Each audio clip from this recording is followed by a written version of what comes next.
여러분 그리스도인과 비그리스도인을 구분하는 가장 중요한 것이 기준이 뭐라고 생각하십니까? 한번 더 질문해 볼까요?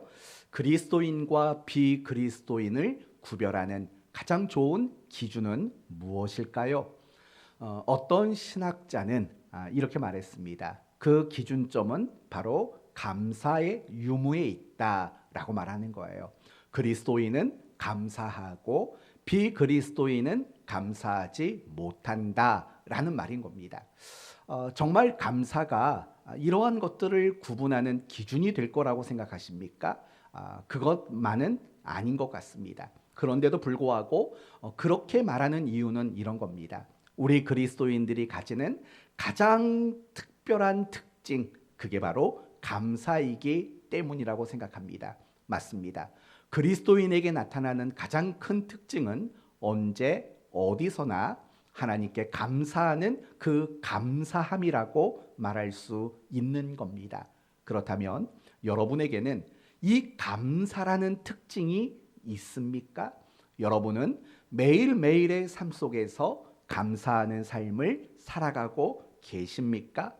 만약에 여러분이 감사의 삶을 살아가고 있지 못하다면 그 이유는 뭐라고 생각하십니까?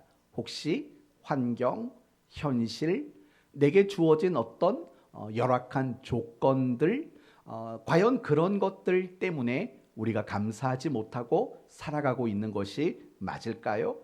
사실은 그렇지 않습니다. 환경 때문에, 현실 때문에, 내게 주어진 어떤 열악한 조건 때문에 우리는 감사하지 못하는 게 아닙니다. 그게 바로 오늘 본문이 우리에게 너무나도 명확하게 보여주고 있는 장면이라고 생각합니다. 그러므로 오늘 말씀을 통해서 우리가 정말 감사하며 살아가기 위해 가장 필요한 것이 무엇인가, 이 부분을 확인하시고 저와 여러분 모두가 감사하며 살아가는 인생을 다짐하게 되는 그런 시간이 되었으면 좋겠습니다. 오늘 본문은요, 욥이 정말 큰 슬픔과 고통 속에 하나님께 찬송하는 장면이 나옵니다. 예배하는 장면이 나옵니다. 다르게 말한다면 큰 슬픔과 큰 고통 중에 하나님께 감사하고 있는 욥을 소개하고 있습니다. 이 이야기를 이해하기 위해서는 먼저 욥은 어떤 사람이었는가 먼저 생각해 보셔야 합니다. 욥은 어떤 사람일까요? 첫째, 동방에서 가장 큰 부자였습니다. 3절 말씀을 보십시오. 1장 3절 보시면 그의 소유물은 양이 7,000마리요, 낙타가 3,000마리요, 소가 500결이요. 여러분 500결이라는 말은 몇 마리가 있다는 걸까요? 1,000마리가 있다라는 거예요. 또 암나귀가 500마리요, 종도 많이 있었으니 이 사람은 동방 사람 중에 가장 훌륭한 자라. 이 사람은요 동방 지역에서 가장 큰 부자였다라는 거예요. 그리고 이 3절에 나오는 내용들을 오늘날 현 시세로 바꿔서 말하면 얼마 정도 나오냐면 약 270억 정도 나옵니다. 아마도 그 당시에는 그 가치가 훨씬 더 컸을 거라고 충분히 짐작이 됩니다. 어마어마한 재산을 가지고 있었습니다. 종들도 대단히 많았다고 말합니다. 두 번째, 욥은 자녀의 복도 받은 사람입니다. 2절 말씀을 보십시오. 2절을 보시면 그에게 아들이 7과 딸이 3이 태어나니라. 10명의 자녀를 얻을 정도로 자녀의 복을 가졌습니다. 그리고 더 나가서 이 10명의 자녀들은 모두 우애가 좋았어요. 막 서로 싸우고 미워하고 등 돌리고 이런 관계가 아니에요. 10명의 자녀가 있는데도 불구하고 모두가 우애가 있는 그런 형제들이었어요. 그걸 어떻게 알 수 있냐면 13절 말씀을 보시면 하루는 욥의 자녀들이 그 맏아들의 집에서 음식을 먹으며 포도주를 마실 때 첫 번째 아들의 집에서 모두가 모여서 함께 식사를 하고 함께 포도주를 마셨다라는 거예요. 여러분 이게 쉬운 일은 아니지 않습니까? 10명이 함께 모였답니다. 그만큼 우애가 깊은 그런 형제들이었다라고 말하는 거예요. 정말 자녀의 복을 받은 사람이 욥이었다고 말해요. 그 다음 욥은 신앙도 대단히 좋았다고 말해요.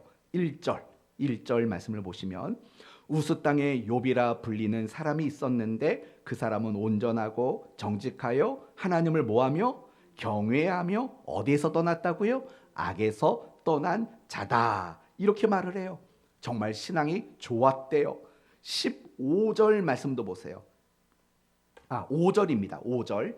그들이 차례대로 잔치를 끝내면 욥이 그들을 불러다가 성결하게 하되 아침에 일어나서 그들의 명수대로 번제를 드렸으니 이는 욥이 말하기를 혹시 내 아들들이 죄를 범하여 마음으로 하나님을 욕되게 하였을까 함이라. 여러분, 이럴 정도로 혹시라도 나와 내 자녀가 죄를 짓지 않았을까 늘 이런 마음을 가지고 살았던 사람이 바로 욥이었다라는 거예요. 그것도 5절 마지막에 보니까 욥의 행위가 항상 이랬대요. 항상. 제가 여러분에게 자주 말씀을 드리죠. 정말 실력이라는 것은 어쩌다가 가끔씩 잘하는 게 실력이 아니라 항상 꾸준함을 가지고 있는 게 그게 바로 진짜 실력이다라고 말씀드리지 않았습니까? 바로 욥의 신앙이 그와 같았다라는 거예요. 늘 하나님 앞에 온전하려고 노력했고 경외하려고 노력했고 악에서 떠나려고 노력했고 내가 죄짓지 않으려고 노력했고 그런데 이 모든 일들을 항상 이 모든 일들을 마음에 담고 그렇게 살았던 사람이다라고 말하고 있는 거예요.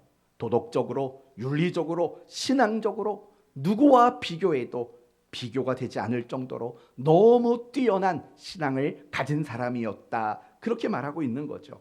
그래서 8절 말씀을 보시면 이런 말도 나와요. 8절.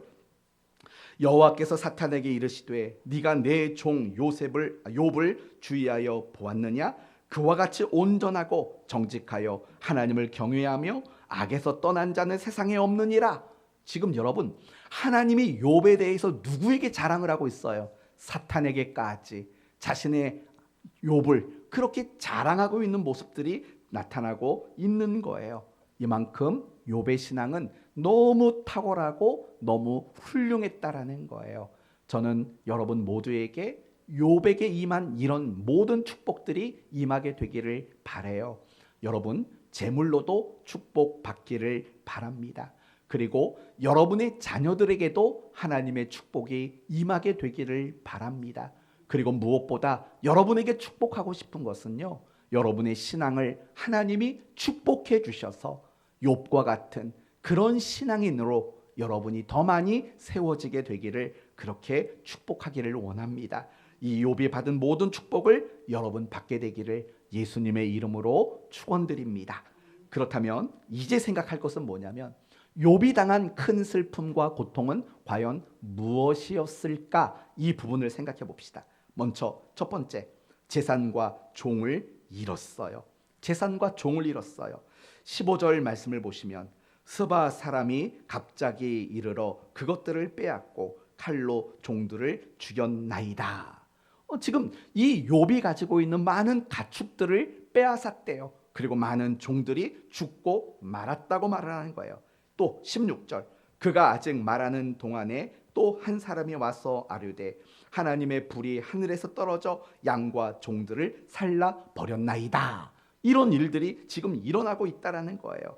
그리고 17절 말씀을 보시면 그가 아직 말하는 동안에 또 한 사람이 와서 아뢰되 갈대아 사람이 새 무리를 지어 갑자기 낙타에게 달려들어 그것을 빼앗으며 칼로 종들을 죽였나이다. 여러분 지금 어떤 일이 일어나고 있는 거예요? 욥이 가지고 있었던 모든 가축과 모든 재산 그리고 모든 종이 다 죽어버리는 일들이 일어났다라는 거예요. 정말 큰 슬픔이고 큰 고통일 수밖에 없는 거죠. 그런데 거기서 끝나지 않아요. 욥의 10명의 자녀도 잃어버리게 돼요. 18절 19절을 보세요. 그가 아직 말하는 동안 또 한 사람이 와서 아뢰되 주인의 자녀들이 그들의 맏아들의 집에서 음식을 먹으며 포도주를 마시는데 거친 들에서 큰 바람이 와서 집 내 모퉁이를 치매 그 청년들 위에 무너짐으로 그들이 죽었나이다. 10명의 자녀가요 하루아침에 다 한 번에 죽어버리고 말았다고 말하고 있는 거예요. 이 모든 일들이 하루에 된 일이에요. 하루에 된 일이에요. 그 외에도 욥 자신도 심각한 병을 얻었지 않습니까? 그리고 더 나아가서 욥의 아내가 욥에게 뭐라고 말하냐면 저주를 쏟아부어요. 그런데도 네 하나님을 믿고 따르겠다고 생각하느냐라고 아내가 저주를 쏟아붓고 집을 나갑니다. 그리고 친구들이 찾아옵니다. 뭐라고 말합니까? 네가 이런 고통을 당한 것은 너 죄 때문에 그래 라고 고통당하는 그 욥을 조롱하고 비난하는 이런 수모도 겪게 됩니다. 여러분 한번 생각해 보세요. 모든 재산을 잃었어요. 자녀도 다 잃었어요. 건강도 잃었어요. 아내도 잃었어요. 그런데다가 이 모든 게 다 너 때문에 일어난 일이라고 친구들의 조롱과 비난까지 듣게 됐어요. 얼마나 큰 슬픔이 있겠어요. 얼마나 큰 고통이 욥의 마음속에 있겠냐고요. 그런데 조금만 더 생각해 보면은요, 욥의 마음을 더 고통스럽게 만드는 일이 있었어요. 그게 뭐라고 생각하세요? 바로 이런 거예요. 욥은 노력했잖아요. 정말 하나님을 경외하고 악에서 떠나려고 몸부림쳤잖아요. 정말 자녀들을 신앙으로 잘 키워보려고 정말 애를 썼던 사람이잖아요.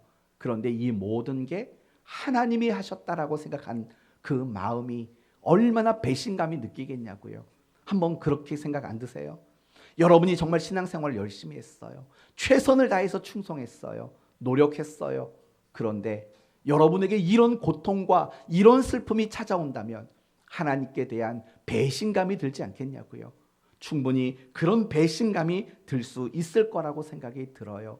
어쩌면 그 배신감이야말로 욥에게 더 큰 슬픔이고 더 큰 고통은 아니었을까라는 생각이 듭니다. 여하튼 중요한 것은 지금 욥은 말할 수 없는 큰 슬픔, 이루 말할 수 없는 그 고통 가운데 욥이 있었다라는 것을 보게 됩니다. 세상에 이런 슬픔, 이런 고통 당하는 사람 있을까요? 혹시 여러분은 지금까지 겪었던 일들이 이 욥이 겪었던 일만큼의 고통과 슬픔을 여러분은 겪어보신 적 있으십니까?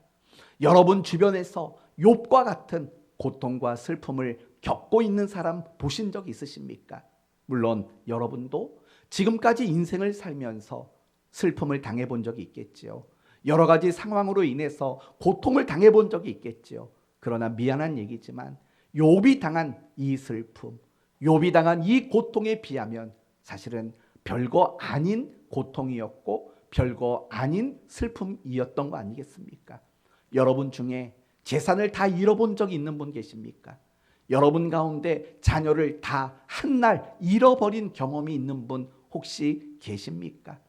여러분 가운데 아내가 또는 남편이 나를 저주하고 도망친 이런 일들을 경험해 보신 적 있으십니까? 우리는 이 욥이 겪었던 슬픔과 고통을 우리는 겪어보지는 못했을 겁니다. 그런데요, 이처럼 정말 너무나 큰 슬픔과 고통을 겪었던 욥, 그에게는 아무런 원망과 불평의 말이 나오지 않았다라는 거예요. 22절 말씀 보시면 이 모든 일에 욥이 범죄하지 아니하고, 여기서 범죄하지 않았다라는 건 입술로 범죄하지 않았다라는 말인 거예요. 하나님을 향하여 원망하지 않았다, 이렇게 이야기를 합니다. 그리고 2장 10절로 넘어가 보시면은요, 욥이 아내에게 그렇게 말을 해요. 그가 이르되 그대의 말이 한 어리석은 여자의 말 같도다. 우리가 하나님께 복을 받았은즉 화도 받지 아니하겠느냐 하고 이 모든 일에 욥이 입술로 범죄하지 아니하니라. 여러분, 정말 이 욥의 모습이 이해가 되십니까? 그렇게 큰 고통과 슬픔을 느꼈는데도 불구하고 입술로 범죄하지 않고 원망과 불평의 말을 하지 않았대요. 우리 같으면 어땠을까요? 얼마나 많은 입의 죄가 나올까요? 얼마나 많은 원망과 불평이 나올까요? 사실 그렇잖아요. 우리가 작은 속상함만 있어도 우리의 입이 얼마나 부정적이고 우리의 입이 얼마나 죄를 많이 짓고 있는지 여러분 늘 깨닫지 않습니까? 그런데 욥은요, 그런 큰 고통과 슬픔 중에서도 원망과 불평, 입술의 범죄가 그에게 없었다고 말하고 있어요. 더 놀라운 것은요, 도리어 찬송을 부르고 있다라는 점이에요. 21절 말씀을 보면 이르되 내가 모태에서 알몸으로 나왔사온즉 또한 알몸이 그리로 돌아가올지라 주신 이도 여호와시요 거두신 이도 여호와시오니 여호와의 이름이 찬송을 받으실지니라. 도리어 하나님을 찬송하고 있다라고 이야기하고 있어요. 여러분, 여기서 말하는 찬송을 다른 말로 말한다면 감사인 거죠. 여러분이 하나님께 찬송 드리는 건 단지 노래를 부르는 게 아니에요. 그것은 하나님께 여러분이 감사의 고백을 드리는 시간이라는 거 알고 계시지 않습니까? 지금 욥은 찬송하고 있다고 말해요. 20절 말씀을 보시면 욥은 하나님께 예배하고 있다고도 이야기를 해요. 그만큼 욥은 지금 하나님께 감사를 고백하고 있다고 말하고 있는 거예요. 사랑하는 성도 여러분, 저는 여러분 모두가 어떤 고통과 어떤 슬픔 속에서도 입술로 범죄하지 않고 원망과 불평하지 않고 도리어 찬송하고 도리어 감사할 수 있는 여러분 모두가 됐으면 좋겠어요.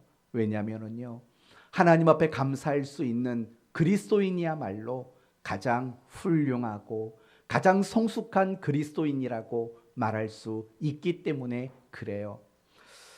성경은 66권이에요. 그 66권 중에 여러분이 한 권만 선택할 수 있다면 어느 성경을 여러분은 선택하시겠습니까? 세계적인 극작가 조지 버나드 쇼라는 사람은요, 성경 66권 중에 나는 욥기서를 선택하겠다라고 이야기를 했어요. 그러면서 그가 한 말이 뭐냐면 이렇게 말을 했어요. 욥이 슬픔과 고통 속에서도 하나님께 감사하는 것을 잊지 않은 데서 나는 욥의 위대함을 발견했기 때문이다 라고 말을 했어요. 욥의 위대함, 도리어 찬송하고 감사하는 그 모습이 욥의 위대함을 보게 했다라는 거예요. 그래서 자신은 욥기서를 선택하겠다라고 이야기를 하고 있다는 거예요. 탈무드를 보면은요, 이런 말이 나와요. 참된 지자는 모든 사람에게 배우는 사람이요, 참된 강자는 자신을 제어할 수 있는 사람이요, 참된 부자는 감사하는 사람이다라고 말을 해요. 여러분, 이 모든 이야기들의 공통점이 뭐냐면 감사하는 사람이야말로 정말 대단한 사람이고 위대한 사람이고 훌륭한 사람이라는 거예요. 기도를 잘하는 그리스도인이 훌륭한 그리스도인이기보다는 하나님 앞에 어떤 상황에서도 큰 고통과 큰 슬픔 중에도 하나님께 감사할 수 있는 그런 그리스도인이야말로 가장 위대하고 가장 훌륭한 그리스도인이라고 말할 수 있다라는 거예요. 그렇기 때문에 저와 여러분 모두는 욥과 같이 어떤 순간에도 하나님께 감사할 수 있는 그런 그리스도인이 되어야 한다라는 거예요. 그렇다면 이제 본론으로 들어가 봅시다. 과연 욥은 어떻게 그런 큰 고통, 그런 큰 슬픔 속에서도 감사할 수 있었을까라는 이 부분을 생각해 보도록 합시다. 과연 그 이유가 뭘까요? 그 이유의 첫 번째는 이런 겁니다. 그가 올바른 감사 계산법을 가지고 있었기 때문이라고 말하고 있습니다. 여러분에게 화면을 하나 보여드리도록 할게요. 한번 보십시오. 답을 한번 찾아보시겠습니까? 1 더하기 2 곱하기 3. 정답은 뭘까요?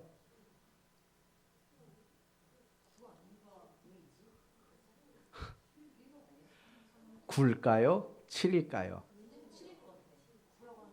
그러면 한번 손으로 들어봅시다. 정답이 9라고 생각하시는 분. 네, 7일 것 같은 분. 이게 참 말이 안 돼요. 잘 생각해 봐요. 1 더하기 2는 3이잖아요. 3 곱하기 3은 9잖아요. 9가 맞을 것 같죠? 하지만 답은 7이에요. 이게 왜 그러냐면요. 곱하기, 나누기, 더하기, 빼기라는 사측 연산이라는 게 있잖아요. 이 사측 연산에서는요, 순서가 있어요. 항상 곱하기를 먼저 계산하고 그 다음은 나누기를 계산하고 그 다음은 더하기를 계산하고 그 다음은 빼기를 계산하는 순서가 정해져 있어요. 왜 그런 순서를 정했냐? 그거는 몰라요. 저도 그 순서가 너무 궁금해서 꽤 찾아봤는데 답은 이렇게 나왔어요. 이유는 알 수 없다. 단지 오랜 경험과 학습에서 나온 결정일 뿐이다. 이렇게 답이 나오는 걸 봤어요. 그러면 여러분 어떻게 먼저 계산해야 돼요? 1 더하기 2를 먼저 계산하는 게 아니라 2 곱하기 3을 먼저 계산해야 돼요. 2 곱하기 3은 뭐죠? 6이에요. 그러면 나머지 1을 더하면 답은 7이 되는 거예요. 다시 화면 넘겨주시면 됩니다. 제가 왜 뜬금없이 이 사칙 연산에 대한 계산 문제를 여러분에게 드렸냐면요. 여러분과 똑같은 일들이 일어나는 거예요. 뭐냐면 여러분 아까 더하기를 먼저 순서를 바꿔서 더하기를 먼저 했더니 오답이 나왔잖아요. 감사도 마찬가지라는 거예요.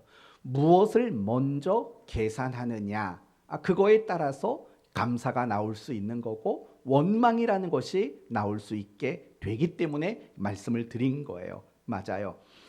우리가 감사하는 사람이 되는 거, 그러기 위해서는 먼저 무엇을 생각하고 무엇을 계산해야 되는가, 이 부분이 명확해야 되라는 거예요.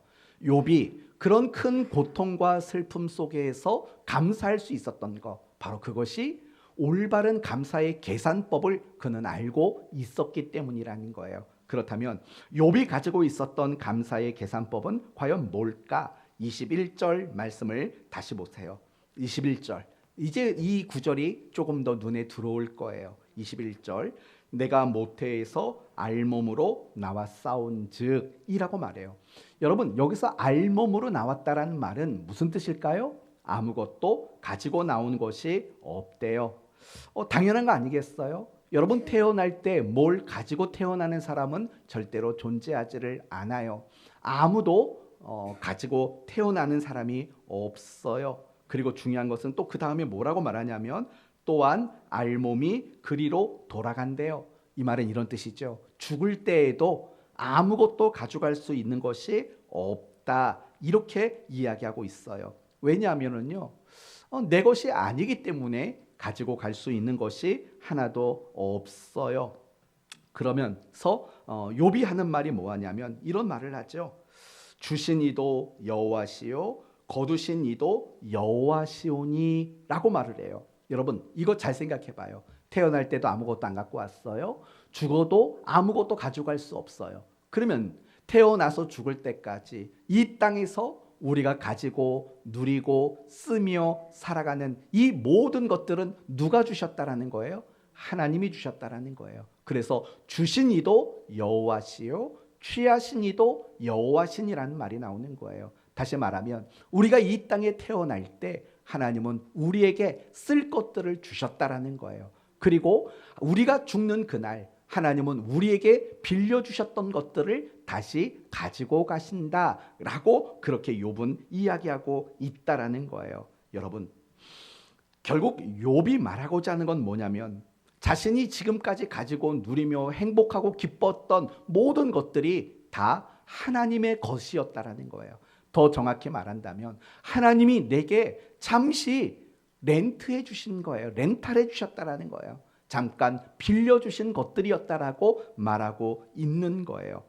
결국 그걸 말하는 거예요. 하나님이 내게 은혜로 잠깐 쓸 수 있도록 맡겨주신 것들이었을 뿐이다. 그리고 하나님은 자신이 우리에게 빌려줬던 것을, 자신에게 빌려줬던 것을 다시 가지고 가신 것뿐이다 라고 말을 하는 거예요. 우리가 볼 때 욥은 많은 걸 잃은 것처럼 보이잖아요. 재산도 잃었어요. 종도 잃었어요. 자식도 잃었어요. 건강도 잃었어요. 모든 것을 잃은 것처럼 보여요. 그러나 욥은 그렇게 보질 않았다는 거예요. 자기는 사실은 아무것도 잃은 것이 없다고 말하는 거예요. 왜요? 자기는 태어날 때부터 알몸으로 태어났잖아요. 그리고 어차피 자기가 죽어도 아무것도 가지고 갈 수 없는 거예요. 욥의 입장에서는요, 자기가 잃은 게 없는 거예요.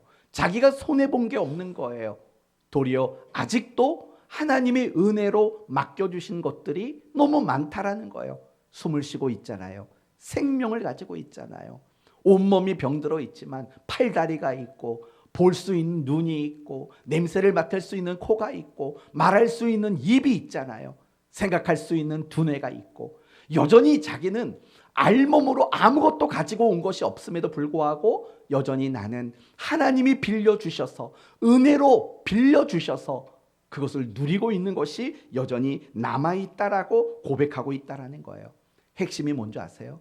이런 상황에서 욥은 무엇을 가장 먼저 계산을 했냐면, 내가 하나님께 받은 은혜를 가장 먼저 계산을 했다라는 거예요.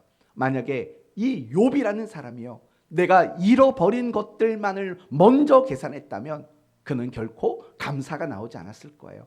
아까 여러분들처럼 1 더하기 2를 먼저 계산했다면 욥은 절대로 정답을 맞추지 못했을 거예요. 하지만 욥은 2 곱하기 3을 먼저 생각할 줄 알았어요. 그 2 곱하기 3이 뭐였을까요? 내가 하나님께 받은 은혜, 내가 하나님 앞에 여전히 누리고 있는 은혜, 그걸 먼저 생각하는 거예요. 그러니 그에게는 감사라는 정답이 나올 수밖에 없었다라는 거예요. 사실 우리도 마찬가지라고 생각해요. 여러분도 태어날 때 뭔가 한 몫을 챙겨서 태어나신 분 혹시 계십니까? 그렇지 않아요. 우리 모두는 알몸으로 태어났고 알몸으로 돌아갈 수밖에 없는 거예요. 그 모든 것들, 지금 내가 가지고 누리고 있는 모든 것들이 내 것이 아니라는 생각을 먼저 할 줄 알아야 돼요. 그리고 내가 가지고 누리고 있는 것들, 그런 것들 하나님이 나에게 은혜로 허락하여 주신 거라는 그런 믿음을 여러분은 분명히 가지고 있어야 된다는 거예요. 무엇인가를 잃었어요? 무엇인가를 손해보셨어요? 하지만 여러분의 삶을 한 번만 더 점검해 보시면요, 여전히 하나님의 은혜로 내가 가지고 있는 것들이 없을까요? 여전히 내가 하나님의 은혜로 누리고 있는 것들이 혹시 없을까요? 혹시 여러분의 건강이 좀 상하셨어요? 하지만 아직도 여러분 안에 남아있는 건강들이 없을까요? 여러분이 어느 정도의 금액을 여러분이 손해를 보셨어요? 하지만 남아있는 어떤 여러분의 물질들이 있지는 않으십니까? 우리의 계산법이 많이 잘못될 때가 많은 거예요. 우리는 내 것이라고 생각하는 계산법도 잘못됐고, 내가 이제 모든 걸 잃었다고 생각하는 것도 잘못된 거예요. 하나님의 것이에요. 그리고 여전히 하나님의 은혜로 내가 가지고 누리고 있는 것들이 여전히 너무나도 많이 있다라는 거예요. 하나님의 은혜를 먼저 생각할 줄 아는 거, 그게 바로 욥이 가지고 있었던 감사의 계산법이었다라는 사실을 우리는 기억해야 돼요. 다른 게 아니에요. 하나님의 은혜, 내가 하나님께 받은 그 은혜를 먼저 생각하는 거, 그게 중요한 거예요. 내가 지금 힘들다, 내가 지금 속상하다, 내가 지금 슬프다, 내가 지금 낙심된다, 내가 어려운 일을 만났다, 이걸 먼저 보고 먼저 계산하는 게 아니라 내가 하나님께 은혜를 받았다, 내가 하나님께 은혜를 받은 것들, 그런 것들을 먼저 생각할 줄 아는 거, 그게 욥이 가지고 있었던 감사의 계산법이었다라는 거예요. 그것만 하면 되는 거예요. 월드 비전에서 여러분에게 제공한 감사 쓰기, 여러분 책자 혹시 읽어보셨습니까? 그 책자의 맨 앞에 이런 글이 쓰여 있어요. 감사라는 헬라어 단어는 유카리스티아라는 단어입니다. 유카리스티아라는 단어예요. 그런데 이 단어 한 가운데 뭐가 쓰여져 있냐면 카리스라는 단어가 쓰여 있어요. 카리스. 여러분, 이 카리스는 두 가지 뜻이 있어요. 하나는 기쁨이라는 뜻이 있어요. 그리고 또 하나는 은혜라는 뜻이 그 속에 담겨져 있어요. 그러니까 여러분, 유카리스티아라는 이 감사라는 단어 한 가운데 있는 것이 뭐냐? 바로 카리스라는 은혜가 그 안에 담겨져 있다라는 거예요. 무슨 말인지 아세요? 진정한 감사는요, 하나님의 은혜를 아는 데서부터 시작될 수 있다라는 거예요. 하나님의 은혜를 알고 하나님의 은혜를 깨닫고 그 하나님의 은혜를 고백의 그 중심에 두고 살아갈 때 우리의 감사가 가능할 수 있다라고 이야기하고 있는 거예요. 그러나 반대로 하나님의 은혜를 내 마음의 중심에 담아내지 못하면 우리는 절대로 감사하는 삶을 살아갈 수 없다라는 거예요. 여러분, 출애굽한 이스라엘 백성들을 한번 생각해 볼까요? 그들의 입에서는 끊임없이 원망과 불평이 있었다는 것을 여러분 너무 잘 알고 계실 거예요. 왜 그럴까요? 그들은 환경과 현실과 조건을 먼저 생각한 거예요. 하나님이 그들에게 베풀어 주시고 있는 은혜를 그들은 가장 중요한 중심에 두지 못했기 때문이라는 거예요. 사랑하는 성도 여러분, 정말 여러분도 욥과 같이 모든 순간 큰 고통, 큰 슬픔이 있을지라도 정말 감사하는 그런 성도가 되기를 원하신다면 여러분은 하나님의 은혜를 항상 마음의 중심에 담아내는 이 일들을 할 줄 알아야 되는 거예요. 정말 감사하기를 원하십니까? 하나님이 여러분에게 베풀어 주신 은혜들이 있지 않습니까? 하나님의 은혜로 지금 여러분이 누리고 있는 것들이 있지 않습니까? 그런 것들을 여러분은 먼저 깨닫고 고백하고 생각할 줄 아는 그런 은혜가 우리에게 필요하다라는 거예요. 여러분, 11월 1일부터 공책 나누어 드린 거 감싸쓰기 하고 계시지요? 그게 아무것도 아닌 것 같아 보여도요, 얼마나 좋은 일인지 몰라요. 저도 첫째 날부터 감사쓰기를 계속하고 있어요. 하다 보니까요, 마음이 달라져요. 불평하고 싶은 마음도 있고 속상한 마음도 있고 당연히 그렇지 않겠습니까?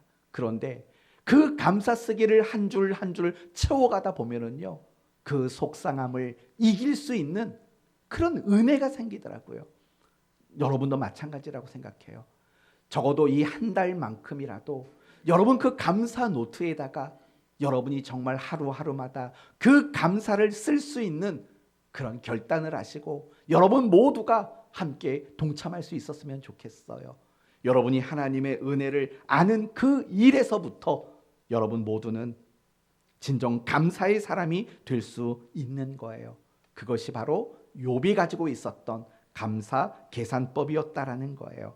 이제 마지막으로 조금만 더 중요한 이야기를 하려고 해요. 욥이 고통과 슬픔 속에서 감사할 수 있었던 이유는 뭐냐? 바로 그가 하나님의 은혜를 먼저 생각하는 계산법이 있었기 때문이다 라고 말씀을 드렸어요. 그런데 그것만큼이나 중요한 이유가 또 있어요. 그건 뭐냐면 바로 믿음 때문에 그래요. 욥의 믿음에서부터 사실은 감사가 출발했다라는 거예요. 그러면 욥은 어떤 믿음을 가지고 있었을까요?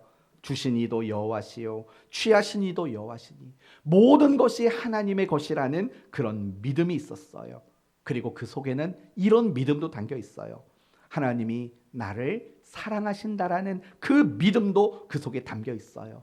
하나님은 항상 나와 함께 하시고 나를 인도하시고 나를 향한 선하신 그리고 그 뜻을 목적을 이루어내시는 하나님이시다라는 이런 믿음을 욥이 가지고 있었다라는 거예요. 욥기서 23장 한번 넘어가 볼까요? 욥기서 23장을 보시면은요, 제가 지금 말씀드렸던 그 욥의 믿음이 아주 정확하게 기록되어 있어요. 욥기서 23장 8절 말씀부터 보세요. 욥기서 23장 8절 말씀부터 우리 14절까지 한번 천천히 읽어봅시다. 시작. 그런데 내가 앞으로 가도 그가 아니 계시고 뒤로 가도 보이지 아니하시며 그가 왼쪽에서 일하시나 내가 만날 수 없고 그가 오른쪽으로 돌이키시나 배울 수 없구나. 잠시만요. 이 두 구절이 뭔지 아세요? 자신이 당하고 있는 고통과 슬픔에 대한 표현이에요. 내가 앞으로 가도 뒤로 가도 하나님 도무지 보이지 않는다. 왼쪽으로 가도 오른쪽으로 가도 난 하나님 못 만나겠다. 그만큼 고통과 슬픔 속에 그가 잠겨 있었다라는 이야기예요. 그러면서 10절 그러나로 시작하죠. 읽어볼까요? 그러나 내가 가는 길을 그가 아시나니 그가 나를 단련하신 후에는 내가 순금같이 되어 나오리라. 내 발이 그의 걸음을 바로 따랐으며 내가 그의 길을 지켜 치우치지 아니하였고 내가 그의 입술의 명령을 어기지 아니하고 정한 음식보다 그의 입의 말씀을 귀히 여겼도다. 그는 뜻이 일정하시니 누가 능히 돌이키랴. 그의 마음에 하고자 하시는 것이면 그것을 행하시나니 그런즉 내게 작정하신 것을 이루실 것이라. 이런 일이 그에게 많으니라. 여러분 14절, 그런즉 내게 작정하신 것을 뭐 한다고요? 이루실 것이라 라고 말하고 있는 거예요. 지금 욥의 믿음을 고백하고 있는 거예요. 하나님께 대한 욥의 믿음을 나타내 보이고 있다라는 거예요. 바로 이거예요. 감사는 어디에서 나오는 줄 아세요? 믿음에서 나오는 거예요. 하나님께 대한 그 믿음에서 진정한 감사가 나오는 거예요. 여러분 이번에는 찬송가를 한번 펴볼까요? 찬송가 66장을 펴보세요. 찬송가 66장 3절까지 있는 찬송인데요. 한번 읽어보면 좋겠어요. 우리 1절부터 한번 읽어봅시다. 가사만. 다 감사 드리세 온 맘을 주께 바쳐 그 섭리 놀라워 온 세상 기뻐하네. 예부터 주신 복 한없는 그 사랑 선물로 주시네. 이제와 영원히 사랑의 하나님 언제나 함께 계셔 기쁨과 평화의 복을 내려주옵소서. 몸과 마음 병들 때 은혜로 지키사 이 세상 악에서 구하여 주소서. 감사와 찬송을 다 주께 드리어라. 저 높은 곳에서 다스리시는 주님 영원한 하나님 다 경배하여라. 전에도 이제도 장래도 영원히. 여러분 다 감사드리자. 여러분 이 찬송시를 누가 쓴 줄 아십니까? 바로 마틴 리카르트라는 목사님이 기록한 겁니다. 이분은 17세기 독일에서 목회를 하던 분이에요. 그런데 여러분 이분이 목회하고 이분이 이 찬송시를 지었을 때 시대적 배경이 뭔지 아십니까? 그 당시 전 유럽이 흑사병으로 많은 사람들이 죽어나가던 시대입니다. 이 목사님의 두 아들도 흑사병 때문에 죽었습니다. 그리고 하루에도 여러 차례 장례를 치를 수밖에 없는 상황입니다. 심지어 하루에 50번이나 되는 장례를 치르기도 했다고 합니다. 이 목사님이 홀로 말입니다. 그런데 그런 상황에서도 이 목사님이 다 감사드리세 이제도 내일도 영원히. 여러분 이런 고백이 과연 어디서 나왔겠습니까? 하나님께 대한 믿음에서 나온 거예요. 하나님의 섭리, 복주심, 사랑, 은혜, 구하심, 선하신 통치, 이런 하나님께 대한 믿음에서 이 목사님이 진정한 감사를 고백하고 있다는 것을 우리는 알아야 되는 거예요. 감사는 환경과 현실과 조건에서 나오는 게 아니에요. 내가 부자가 된다고, 내가 건강해진다고, 자식이 출세한다고 그래서 감사가 나오는 건 아니에요. 물론 자식이 출세하면 잠깐 감사할 수는 있겠죠. 내가 부자가 된다면 잠깐은 감사할 수 있겠죠. 그러나 그것 때문에 우리에게 진정한 감사가 나오는 게 아니에요. 감사는 오직 믿음에서만 나온다는 사실을 여러분 잊지 않았으면 좋겠어요. 나를 사랑하시는 하나님, 나를 위해 아끼지 않으시는 하나님, 나를 외면하지 않으시는 하나님, 나의 가는 길을 인도하시고 나의 삶에 늘 섭리하시는 하나님, 나를 향한 선하신 뜻과 계획을 반드시 이루어내고야 마시는 하나님, 그런 하나님에 대한 믿음에서 우리는 진정한 믿음, 감사를 우리는 비로소 고백할 수 있게 되는 거예요. 우리가 자꾸 감사하려고 노력하는데 그게 잘 안 되잖아요. 그게 왜 안 되냐면 우리는 현실에서 감사를 찾으려고 하고 환경에서 감사를 찾으려고 하고 어떤 조건에서 우리는 감사를 찾으려고 하는 거예요. 그러니 감사를 하려고 애를 써도 잘 감사가 되지 않는 거예요. 그렇지만 우리가 믿음 안에서 하나님께 대한 믿음을 가지게 될 때는요, 굳이 그 감사를 찾지 않아도 우리의 심령에서는 그 감사가 채워지고 그 감사가 고백되어지는 그런 인생이 되어질 수밖에 없는 거예요. 우리의 믿음이 흔들리고 무너지면 우리는 더 이상 감사가 나오지 않는 거예요. 월드비전에서 나온 그 한 달 감사 노트를 보면요, 아담과 하와에 대한 이야기가 나와요. 어떻게 나오냐면 이렇게 나와요.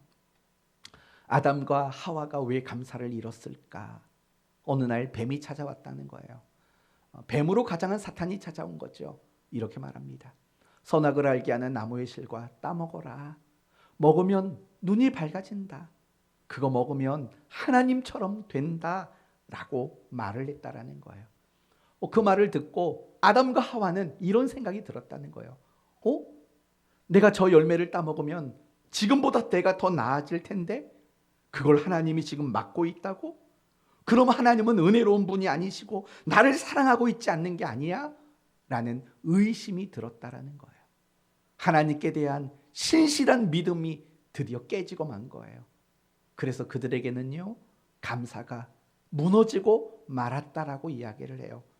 맞는 말인 것 같아요. 우리도 하나님께 감사하지 못하는 건 현실, 환경, 조건, 그게 만족스럽지 않기 때문이 아닌 거예요. 뭐냐? 믿음이 흔들리고 믿음이 깨지고 믿음이 무너지기 때문에 감사가 안 나오는 거예요. 우리가 감사를 환경과 현실과 조건에서 찾는다면 욥은 절대로 감사할 수 있는 사람이 아니지 않습니까? 그의 환경, 그의 현실, 그의 조건을 보세요. 뭐가 감사하겠냐고요.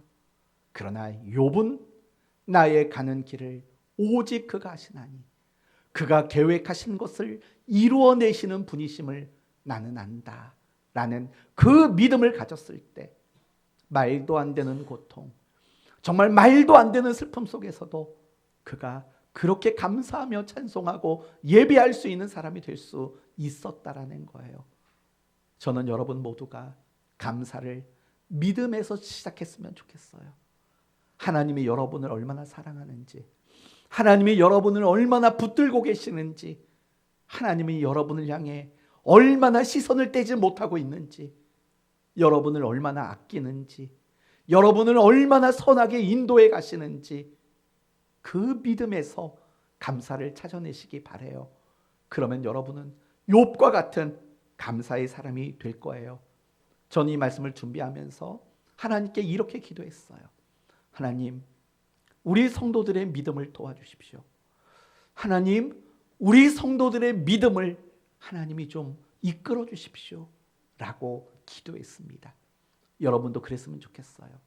내가 감사가 나오지 않을 때는요, 무엇을 점검해야 되냐면 나를 향한 하나님의 믿음, 하나님이 나를 어떻게 생각하고 있는지 그 믿음에서부터 다시 한번 여러분이 점검할 수 있게 되기를 바랍니다.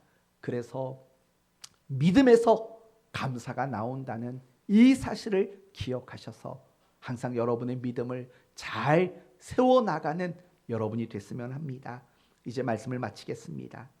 우리가 감사하며 살아가는 거, 지난 금요일 설교 말씀처럼 하나님의 뜻입니다. 그러므로 우리는 어떤 순간에도 원망과 불평, 낙심과 슬픔에 잠기지 말고 우리는 욥과 같이 감사할 줄 알아야 합니다. 감사는 환경과 현실과 조건에서 나오는 게 아닙니다. 하나님께서 내게 은혜 베풀어 주셨음을 아는 데서부터, 그리고 하나님께 대한 믿음에서부터 진정한 감사는 나오게 되어 있는 겁니다. 여러분 모두가 이런 믿음으로 11월 한 달 감사하며 살아가는 여러분 모두가 되시고요. 욥과 같은 그런 감사의 사람이 되셔서 욥의 결말이 여러분의 인생의 결말이 되기를 예수님의 이름으로 축원드립니다. 아멘.